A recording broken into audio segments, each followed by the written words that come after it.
bagi guru-guru yang sudah lolos passing grade tapi belum dapat formasi, kita ingin dia tidak harus tes lagi, pada saat formasinya keluar dia langsung afirmasi dalam bentuk apa? Afirmasi dalam bentuk kesempatan terbesar dan prioritas bagi guru di sekolah induknya.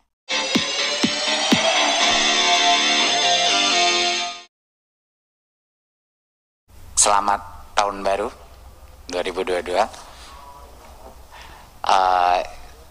Walaupun kita masih banyak tantangan ke depan, tapi saya optimis tahun ini transformasi pendidikan kita akan semakin positif.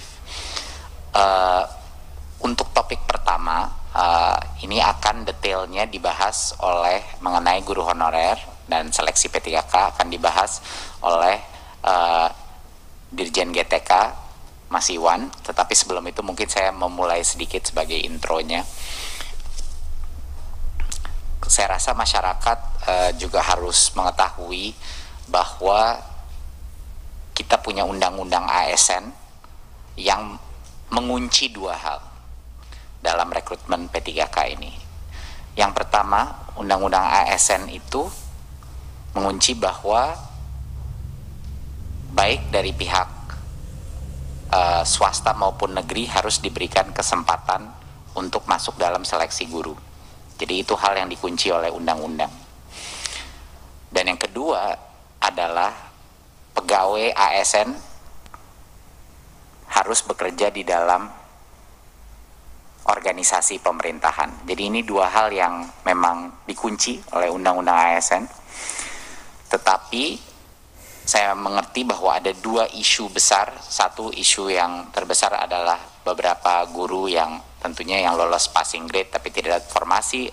Ada isu kedua yaitu guru-guru yang mungkin lolos passing grade tetapi kalah dengan beberapa guru swasta dari sisi ranking. Dan yang ketiga adalah isu beberapa yayasan yang kehilangan guru. Ya, ini isu tiga ini.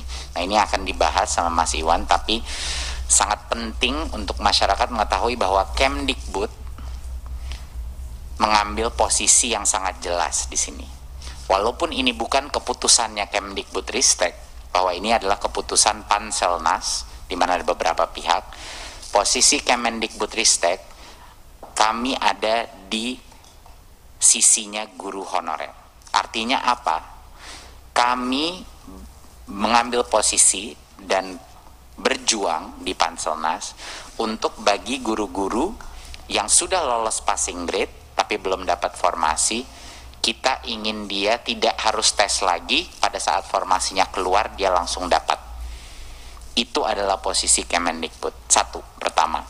Jadinya guru-guru honorer di luar, para organisasi-organisasi harus menyadari bahwa Kemdikbud ada di sisi mereka dan kami sedang berjuang setiap hari untuk meyakinkan perubahan, sehingga perubahan Permen Pan-RB sehingga proses seleksinya itu bisa pada saat guru itu sudah lolos passing grade, kita ingin dia langsung dan formasinya terbuka, dia langsung dapat dan tidak perlu mengikuti tes lagi, ya.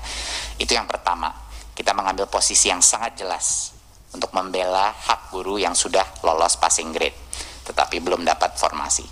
Kedua, kami mengambil posisi yang sangat jelas juga, kami sedang memperjuangkan bahwa seluruh proses rekrutmen ini kami ingin pastikan memaksimalkan afirmasi dalam bentuk apa? Afirmasi dalam bentuk kesempatan terbesar dan prioritas bagi guru di sekolah induknya. Itu adalah perjuangan kedua kita untuk memastikan dan memaksimalkan bahwa kita memberikan kesempatan terbesar dahulu bagi guru-guru honorer di sekolah-sekolah negeri di sekolah induknya dia, sehingga dia bisa mendapatkan kesempatan terbesar. Jadinya ini adalah dua hal yang sangat penting untuk dimengerti masyarakat dan para guru-guru honorer bahwa Kemdikbudristek hadir di sisinya mereka. Ini sangat penting. Tetapi ini adalah keputusan bersama di Panselnas.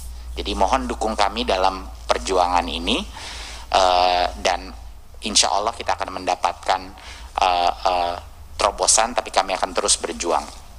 untuk mencapai ini. Ya, jadinya sekali lagi saya mengulang, Undang-Undang ASN mengunci bahwa partisipasi dari guru swasta itu diwajibkan oleh undang-undang. Mereka harus diberikan hak karena mereka juga guru yang diberikan hak untuk bekerja. Sama seperti kalau kita membuka rekrutmen untuk masuk kementerian, harus bisa diakses dari pihak swasta juga gitu. Itu adalah undang-undang ASN. Dan yang kedua yang dikunci adalah ASN harus bekerja di dalam organisasi pemerintahan, tidak bisa bekerja dalam organisasi swasta. Itu dua hal yang dikunci. Jadi solusi kita apa? Tadi yang saya sudah bilang, kita harus membuat proses rekrutmen P3K ini lebih baik lagi, sehingga benar-benar memprioritaskan guru-guru honorer negeri di sekolah induknya dulu kita berikan kesempatan. Dan yang kedua, yang sudah lulus passing grade jangan disuruh ngambil tes lagi.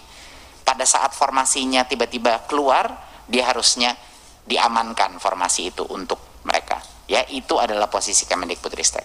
Poin saya terakhir sebelum saya berikan kepada Dirjen GTK adalah, Bapak Ibu, di tengah berbagai macam aspirasi dari masyarakat, janganlah kita lupa satu hal dan satu angka yang luar biasa.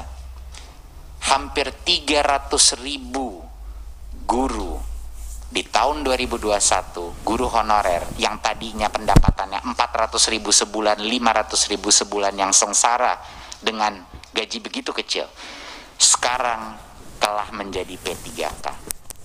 300.000. Kapan itu terakhir terjadi?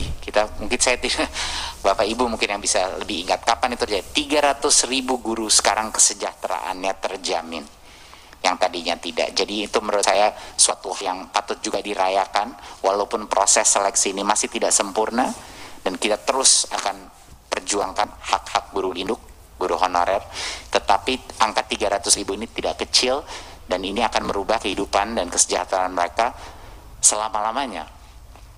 Jadi ini merupakan hal yang mungkin patut diingat juga. Dengan demikian dari saya, mungkin bisa saya berikan ke Mas Iwan. Silakan Mas Iwan.